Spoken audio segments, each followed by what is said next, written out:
एक आदमी जब सच बोलता है तो लोग उसी से नाराज हो जाते हैं। अब तो आसक्ति भी खत्म हो गई, प्रेम भी खत्म हो गया, अब रह गई है वासनाएं। बलात्कार, एक दूसरी लड़की को छेड़ना आम बात कैसे हो गई आज। महिलाएं कहीं सुरक्षित नहीं है। लेकिन आप तो चाहो कि मैं ऐसे शॉर्ट कपड़े पहनूं जिससे लोग अट्रैक्ट हों, लेकिन अब गांव तक भी ये वायरस पहुंच गया है। मेरे 2-4 गर्लफ्रेंड होनी चाहिए, एक भी नहीं है तो इसका मतलब वो अयोग्य लड़का है। मेरा भारत भटक रहा है मोबाइल की गलियों। कहते हैं कि जाइए सीट पर बैठिए और पी लीजिए हमारा खून। यह है लोकतंत्र। एक कवि जब समाज को आईना दिखाता है ना, तो सच बोलने की हिम्मत भी रखता है। बड़े होने का भ्रम ही त्याग देना चाहिए, क्योंकि युवा पीढ़ी सम्मान नहीं करती। क्या फील हो रहा था जब आप स्टेज पे थे और एक तरफ गहरा दुख आघात था और दूसरी तरफ सामने बैठी हुई जनता।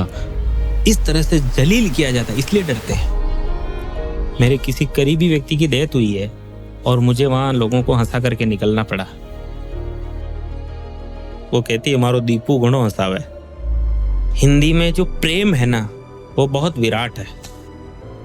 हमने प्रेम, परिवार और परंपरा को कहीं खो दिया है। क्या हम वापस जाने का रास्ता जानते हैं? तो स्वागत करते हैं दीपक जी का। कैसे हैं दीपक जी?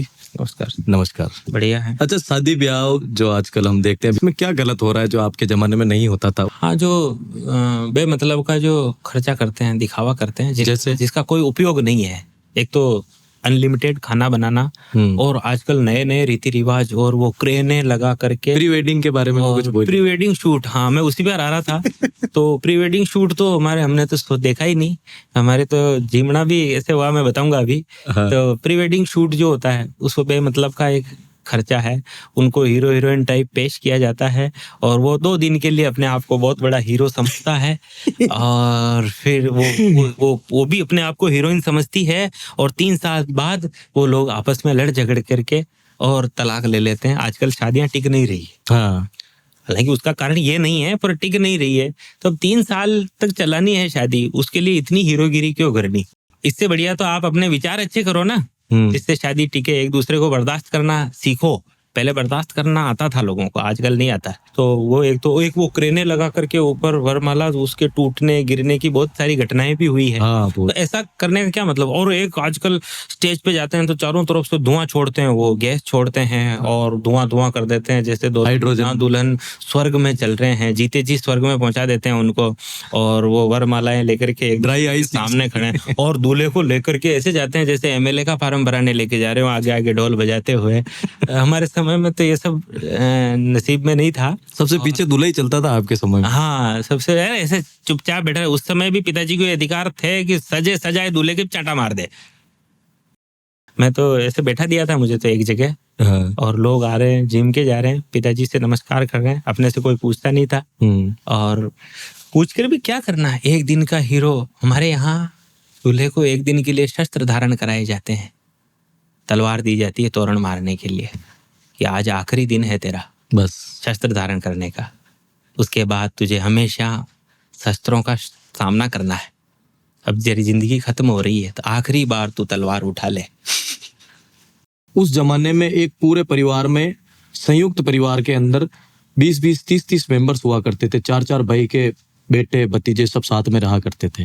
वो जमाना कैसा था वर्सेस आज ज्यादातर परिवार एकल हो चुके हैं। बेसिकली मैं जॉइंट फैमिली से आता हूँ और मैं खुश हूँ, मेरा पूरा परिवार खुश रहता है, हम पूरे आनंद से जिंदगी को जीते। मैं देखता हूँ अपने कुछ दोस्तों यारों में जो एकल परिवार में होते हैं और वो ज्यादातर दुखी ही रहते हैं।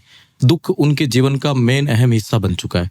देखो, उस जमाने में पैसा नहीं था, इसलिए पैसे की वैल्यू भी नहीं थी, इम्पोर्टेंस ही नहीं थी। तो पैसे की लड़ाई नहीं होती थी, धन संग्रह की कोई लड़ाई नहीं होती थी। बस कमा के लाना है, घर सबको चलाना है।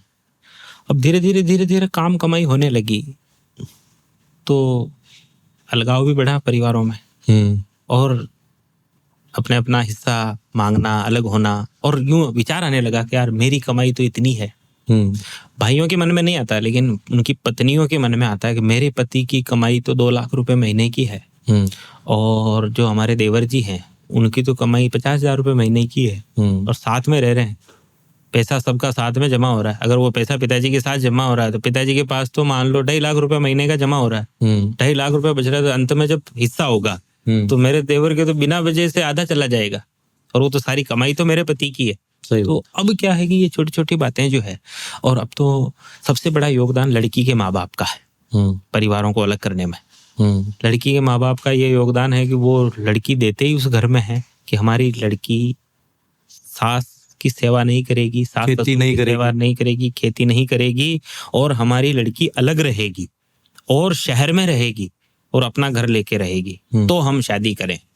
बाकी कंडीशंस रख दी गई है। हाँ, अलग रहेगी, माँ बाप के साथ भाइयों के साथ नहीं रहेगी। तो ये कंडीशंस रख दी, तो वो जो खुशियां थी वो खत्म हो गई। उसमें ये फायदे थे संयुक्त परिवार में कि लड़कियां बिगड़ती नहीं थी, सबकी नजर में रहती थी। और संयुक्त परिवार का जो सबसे क्रूर प्राणी होता था, क्रूर शब्द मैं यूं मजाक में यूज कर रहा हूँ, क्रूर प्राणी होता था वो था काका। वो बहुत कूटता था। सही बात है, काका जी बहुत कूटते थे, जहाँ देखते वहां कूटते, लेकिन सबसे ज्यादा प्रेम भी वही करते। हाँ, प्रेम करते थे, वो हमारा भविष्य बनाना चाहते थे। वो जहाँ देखते वहां कभी कभी तो बिना वजह भी कूट देते थे कि यार इसके पढ़ते रहने चाहिए तो ये लाइन में रहेगा, बस इस वजह से ही कूट देते थे। लेकिन उससे क्या है कि वो पीढ़ी बिगड़ने से बच गई, संस्कार आ गए। आज हमारा बच्चा कहाँ सिगरेट पी रहा है, कहाँ दारू पी रहा है, पता ही नहीं है। संयुक्त परिवार में 10 लोग होते हैं, घूमते रहते हैं, देख लेते हैं, देखते ही वहीं जूते मारते हैं। दीपक पारिक वही बोलते हैं जो हम सोचते हैं पर बोल नहीं पाते। तो एक कवि के रूप में आप प्रेम को किस तरह से परिभाषित करेंगे? आपकी नजर में आपको क्या लगता है कि यार प्यार, प्रेम, लव ये होता है? देखिए, अंग्रेजी में एक ही शब्द है, लव। लव, वो लव से सबको परिभाषित कर देते हैं, लेकिन हिंदी में ऐसा नहीं है। हिंदी में जो प्रेम है ना, वो बहुत विराट है, जो सिर्फ कृष्ण जानते थे, राम जानते थे। कृष्ण ने बताया कि प्रेम का मतलब यह है कि जीव मात्र से प्रेम करो। दूसरा आसक्ति, जो इसका अंग्रेजी में कोई शब्द नहीं है। आसक्ति होती है हमें किसी व्यक्ति विशेष के प्रति, किसी महिला के प्रति, किसी अनजान महिला का जो व्यक्तित्व है, स्त्री के प्रति आकर्षण। जो आकर्षण और आसक्ति है उसे हम आजकल प्रेम का नाम देते हैं, वो भी आजकल खत्म हो गया है। आसक्ति को भी आजकल नए जमाने में एक नाम दे दिया गया है जिसे अटैचमेंट। हाँ, अटैचमेंट और डिटैचमेंट शब्द जो हैं, अनासक्ति और आसक्ति, लेकिन वो भी अब खत्म हो गए। अब तो आसक्ति भी खत्म हो गई, प्रेम भी खत्म हो गया, अब रह गई है वासनाएं। बिल्कुल सही बात कही आपने। तो आजकल ऐसा माहौल बना दिया है कि मेरे 2-4 गर्लफ्रेंड होनी चाहिए, हर लड़के को दिमाग में है। 2-4 नहीं तो एक तो हो ही। एक भी नहीं है तो इसका मतलब वो अयोग्य लड़का है, उसमें कोई योग्यता नहीं है, इसलिए कोई लड़की उसे पसंद ही नहीं करती। तो लड़की पसंद नहीं करती इसका मतलब क्या है? उसके माँ बाप तो उससे प्यार करते हैं, उसके भाई बहन तो उसको पसंद करते हैं। हो सकता है कि वो जीवन में कुछ ऐसा व्यक्ति बने कि अपने माँ बाप की सेवा कर ले, तो सफल आदमी तो वो है। जिसने प्रेम में पड़ करके शराब में, नशे में जीवन बर्बाद कर दिया, अपने माँ बाप का पैसा बर्बाद कर दिया, ऐसा प्रेम किस काम का? वो प्रेम है भाई। लड़कियों के साथ घूमना, ऐश आराम करना, याशियां करना, ठीक है, आप मनोरंजन कर रहे हो, पर उसको प्रेम का नाम तो नहीं देना चाहिए। वासना का नाम ठीक रहेगा। वासना का नाम ठीक रहेगा। बलात्कार, एक दूसरी लड़की को छेड़ना, देखना, लड़की सेफ नहीं है, तो ये आम बात कैसे हो गई आज? महिलाएं कहीं सुरक्षित नहीं है। महिलाओं को देखते ही सबसे पहला विचार मन में, जो कुत्सित विचार किसी भी पुरुष के, हो सकते हैं अच्छे लोग भी होंगे दुनिया में, लेकिन जो बुराई है उसी की चर्चा इसलिए करनी चाहिए कि मैं काम तो उस पर करना है। सही बात है, समाज को जागरूकता देनी है तो हाँ, देनी। तो स्त्री को देखते ही सबसे पहला विचार मन में आता है कि यार किसी तरह इसको मुझसे कोई काम पड़ जाए बस, तो फिर मैं उसके बदले में कुछ हासिल कर लूं इससे।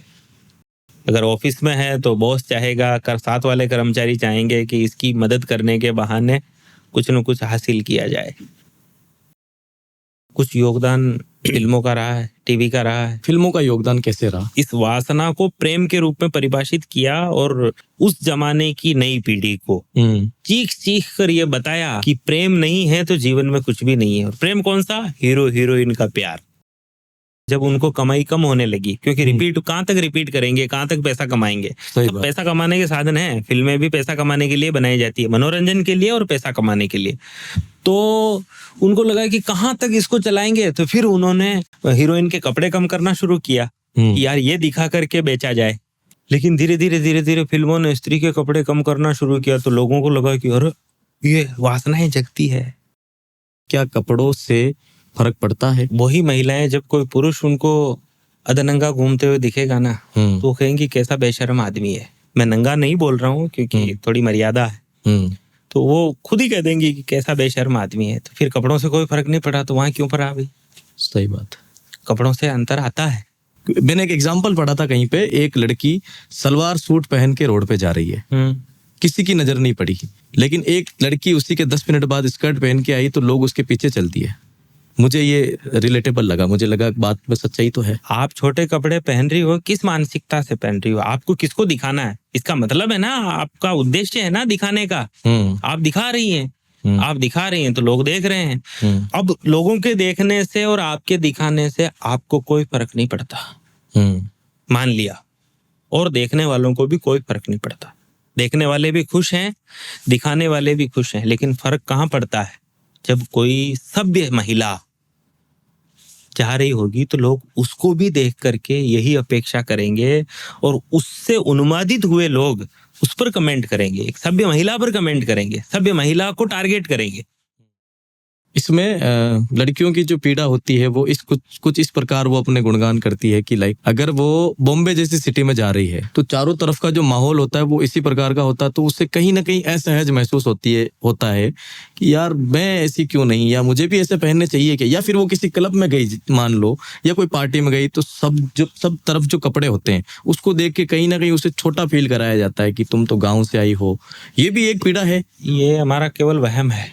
अच्छा, क्यों? एक आईपीएस लेडी पूरे कपड़े पहनती है कि नहीं पहनती है? बिल्कुल पहनती है। एक जो बड़े पद पर काम करने वाली इंजीनियर पूरे कपड़े पहनती है कि नहीं पहनती? क्यों? वो ब्रॉड माइंड नहीं है। वो बड़े पद पर काम करने वाली बड़े विचारों की महिला नहीं है। एक डॉक्टर नहीं पहनती है। किसी डॉक्टर को, किसी बड़ी इंजीनियर को, किसी सक्सेसफुल महिला को, किसी योग्य महिला को इस तरह से पार्टियों में नाचते हुए देखा है क्या? नहीं देखा। नहीं देखा। आपको परिधान भी सभ्य पहनने होंगे और हमें भी अपनी सोच को संभाल के रखना होगा। दोनों बातें होगी। हाँ, दोनों को ध्यान रखना होगा। लेकिन आप तो चाहो कि मैं ऐसे शॉर्ट कपड़े पहनूं जिससे लोग अट्रैक्ट हों, तो आपका उद्देश्य ही लोगों को अट्रैक्ट करना है, आकर्षित करना है, तो आकर्षित तो होंगे तो फिर गलत काम होंगे। कुछ जैसे कि एक गरीब आदमी ईएमआई पे आईफोन लेके घूम रहा है सिर्फ दिखाने के लिए कि मैं अमीर हूँ।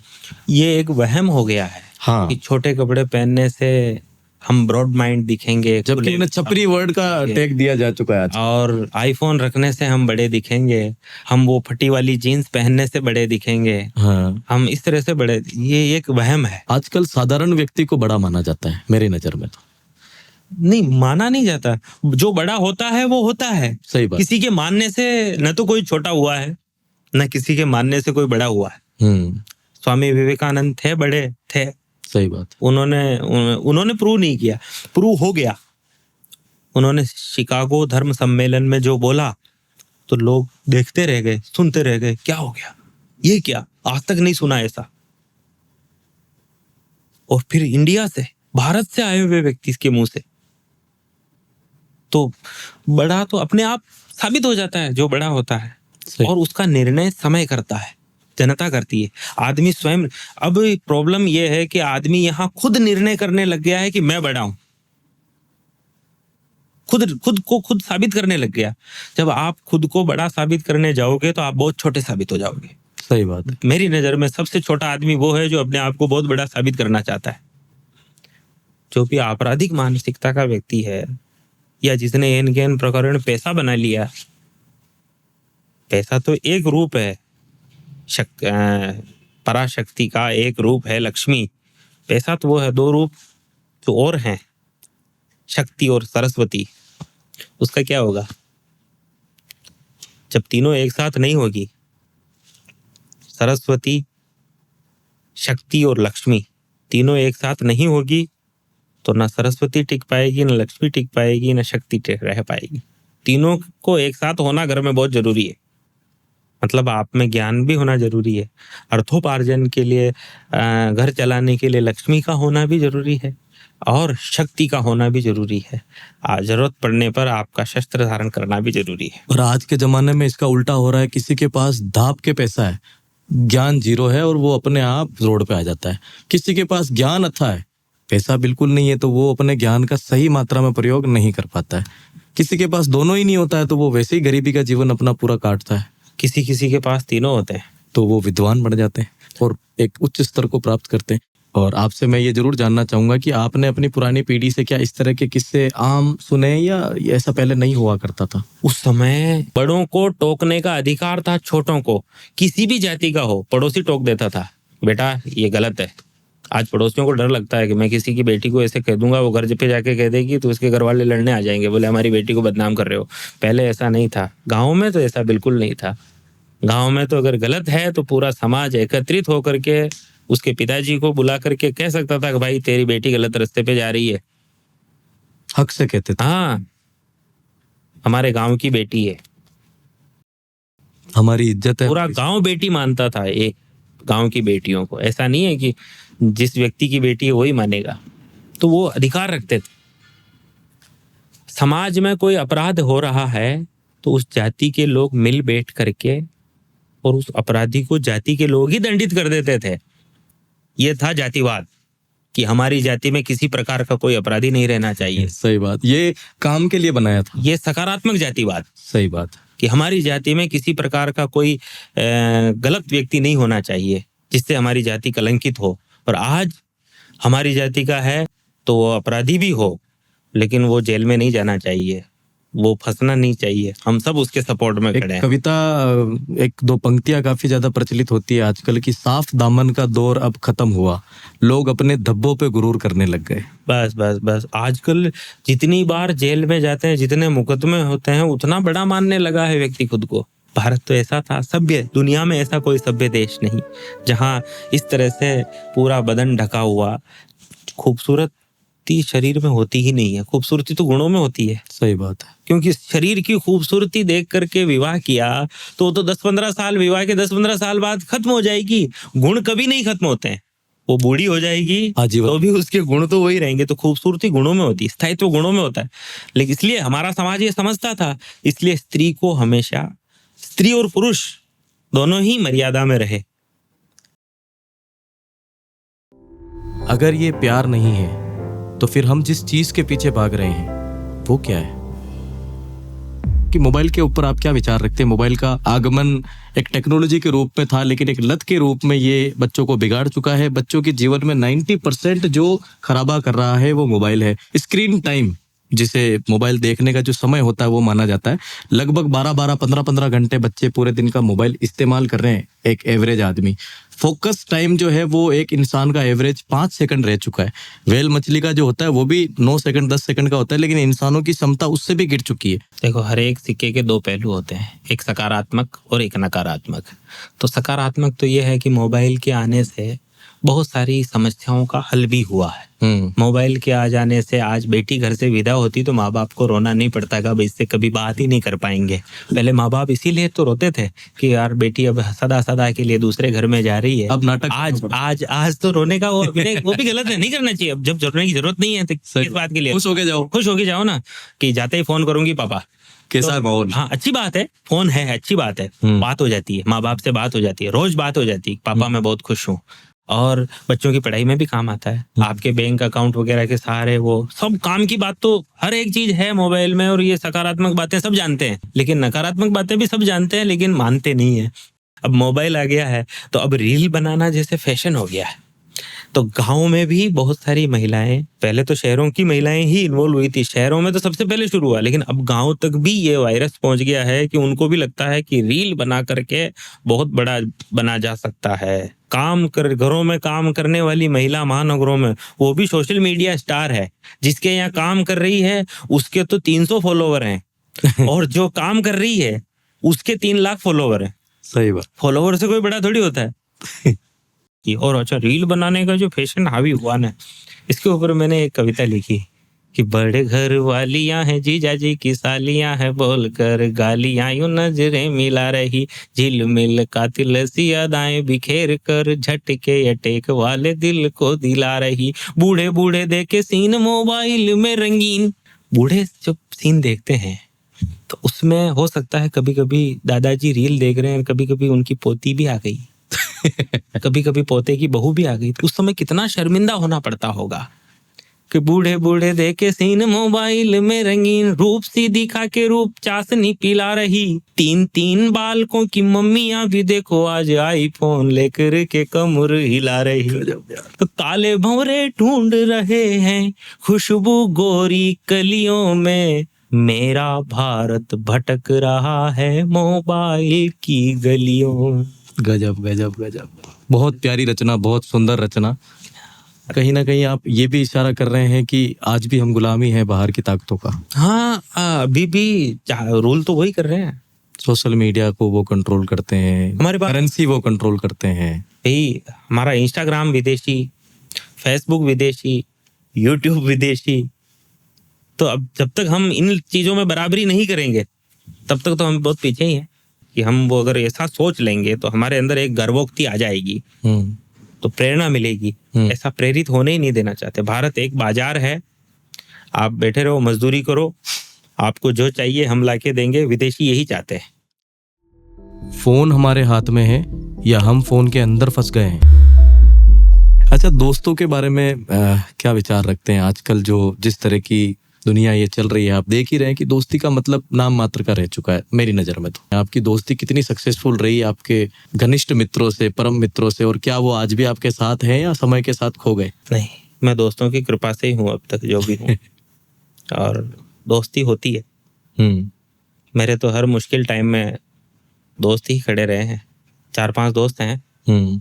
अब मैं नाम इसलिए नहीं लेना चाहता कि जिसका नाम नहीं लूंगा वही नाराज हो जाएगा, गलती से किसी एक का भी छूट गया था। सही, क्योंकि दोस्त बहुत हैं। सही बात। और अच्छे दोस्त हैं, मतलब जो वाकई दोस्त हैं, दिल से जुड़े हुए हैं।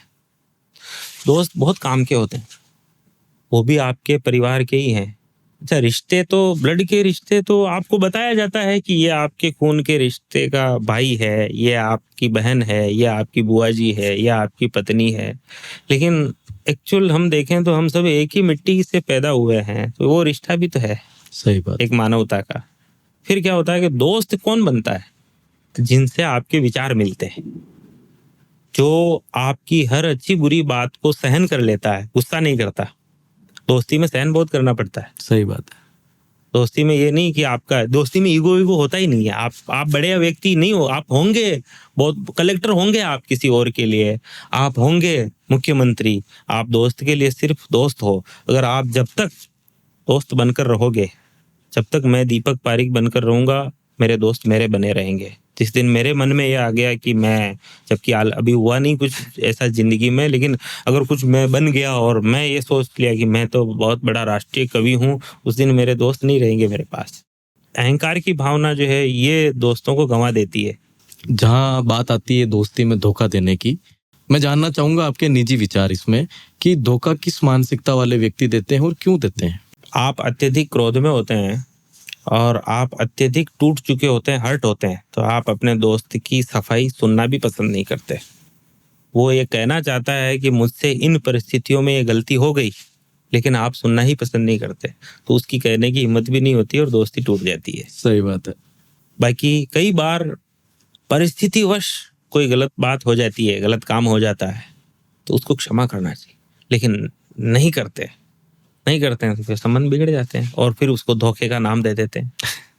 ऐसा नहीं है कि धोखा नाम की चीज दुनिया में है ही नहीं, होता है, लेकिन कभी कभार होता है, बहुत रेयर होता है। बहुत रेयर होता है। अच्छा, आपके परिवार में और कौन कौन है दीपक जी?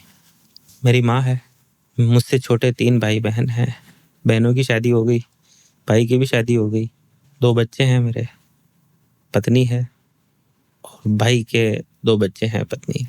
पिताजी 2014 में एक्सपायर हो गए। अच्छा, माताजी का क्या सोचना है आपके ये इस रूप के बारे में? मैं कहाँ जाता हूँ, किन लोगों से मिलता हूँ, मेरी कविताएं कैसी है, मेरा साहित्य कैसा है, उन चीज़ों से कोई लेना देना नहीं। मैं आज भी उसका एक बेटा हूँ जो बहुत भोला है। मेरा बेटा दुनिया में सबसे भोला है। और जैसा कि हर माँ सोचती हर माँ सोचती है। पर एक चीज है, वो कहती है मारो दीपू घणो हंसावे। मेरा बेटा हंसाता बहुत है, सबसे कहती है। और मैं चूंकि घर में सबकी मिमिक्री कर लेता हूँ, तो जब मैं नहीं होता हूँ तो माँ कहती रहती है मारो दीपू हु बुहू आवाज निकाले यहाँ की। कॉमेडी को आप पर्सनल लाइफ के दुख से कैसे अलग रख पाते हो? अगर किसी दिन माइंड डिस्टर्ब हो, माइंड में किसी बात की परेशानी चल रही हो और उसी के जस्ट बाद आपको स्टेज पे जाके परफॉर्मेंस देनी हो, लोगों को हंसाना हो, ये सिचुएशन हैंडल कैसे की जाती है? जब मैं डिस्टर्ब हूँ, मैं डिस्टर्ब होता ही नहीं हूँ। पहली बात तो होता है, मनुष्य हूँ मैं भी, थोड़ी देर के लिए आता है। लेकिन मुझे यूं लगता है कि यार मैं अपना दुख नहीं भूल सकता, तो मैं लोगों को कैसे दुख भुलाऊंगा, उनका लोगों को कैसे हंसाऊंगा। जब मैं खुद को नहीं हंसा सकता तो मैं उस चीज को डिलीट कर देता हूँ।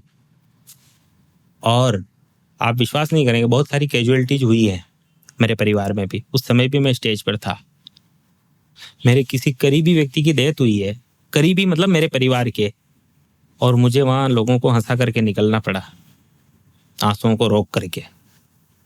तो रोक लिया, हो जाता है। क्या फील हो रहा था जब आप स्टेज पे थे और एक तरफ गहरा दुख आघात था और दूसरी तरफ सामने बैठी हुई जनता जो ये उम्मीद लगा के बैठी है कि दीपक जी पारिक हमें हंसाएंगे? हाँ, तो हंस रहे थे ना, मैं नहीं हंस रहा था, लेकिन लोग तो हंस रहे थे।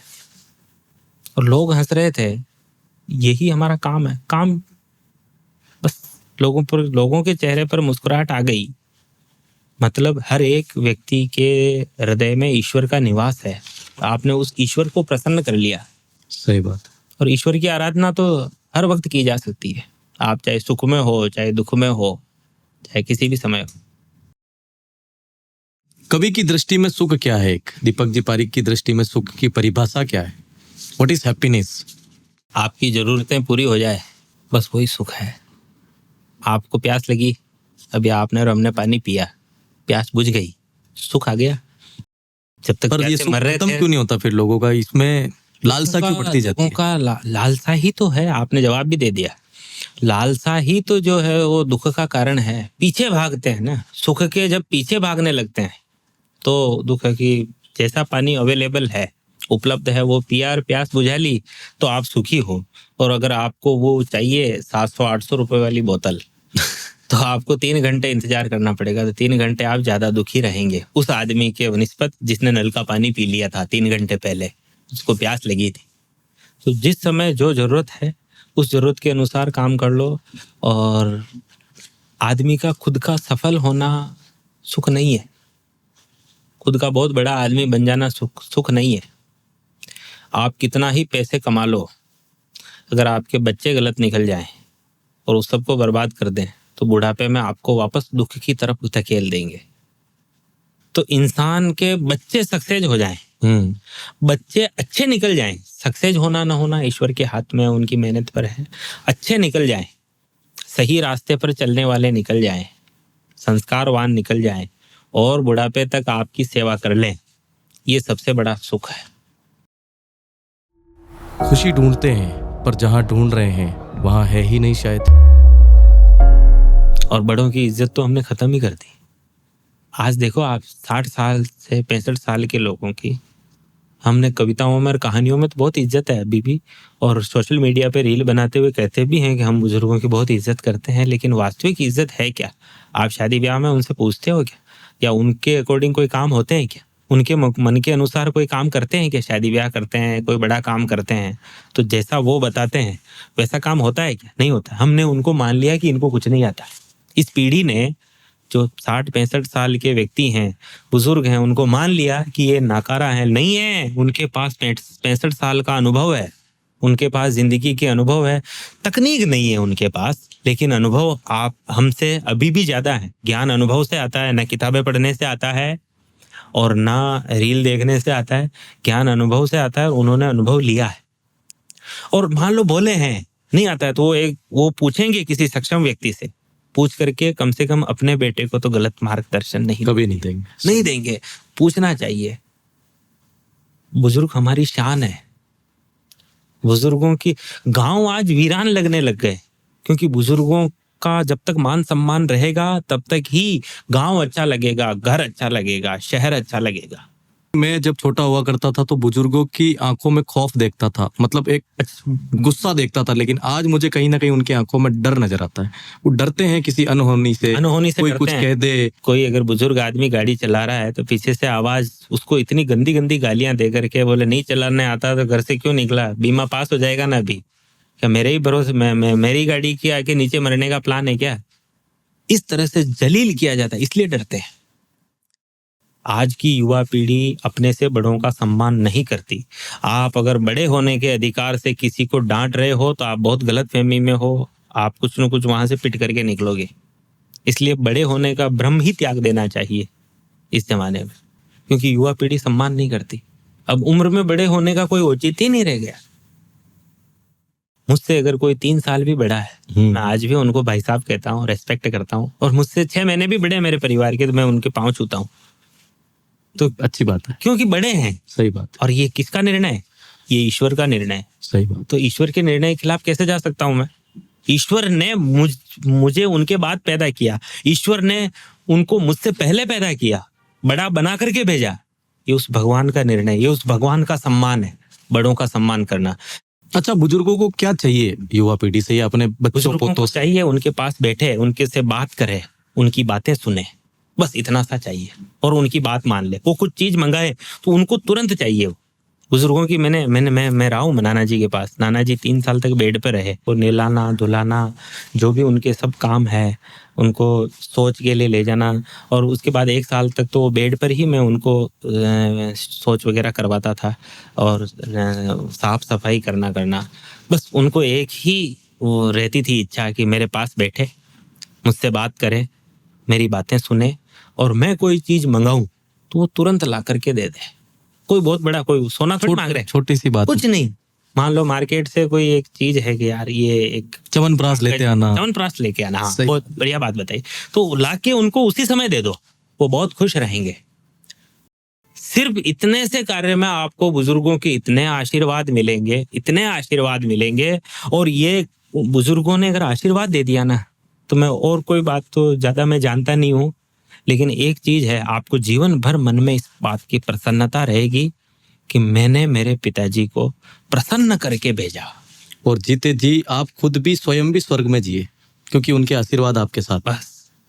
अच्छा, आपके गुरुजी कौन थे यार? ये मैं पूछना भूल गया। हाँ चलो, इसी बहाने गुरुजी को थोड़ा सा प्रणाम करके याद कर लेते। मेरे गुरुजी मुकेश जी शर्मा हैं, जो अजमेर के रहने वाले हैं, भीलवाड़ा यूआईटी में नौकरी करते थे जी। अभी रिटायर हो गए हैं और उदयपुर जाके शिफ्ट हो गए हैं, अभी उदयपुर रह रहे हैं। भीलवाड़ा रहे हो काफी समय। मेरा एक दोस्त था, तो उसने मुझे उनसे मिलवाया कि तू जो ये लिखता है ना, इसको सही कर देंगे और तुझे अच्छा लिखना सिखा देंगे, रिफाइन कर देंगे, तुझे इसकी तकनीक बता देंगे। तो अच्छा, गुरु का तो आशीर्वाद ही काफी होता है। तो मैं उनसे मिला पहली बार, बड़े सहज व्यक्ति थे, उनका शायर थे, तो उनका नाम था मुकेश जी परवाना।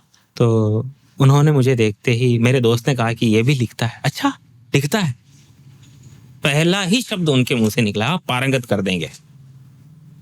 तो मैं पारंगत हुआ नहीं हुआ ये तो मैं नहीं जानता, पर उन्होंने बहुत कुछ सिखाया। उन्होंने गजलों की बहरें सिखाई, हिंदी के सारे छंद सिखाए, कविताएं लिखने का तरीका, हाँ वो जहरो जबर नुक्ता सब सिखाए, और कविताएं लिखने का जो तरीका होता है हिंदी का, वो सब सिखाया।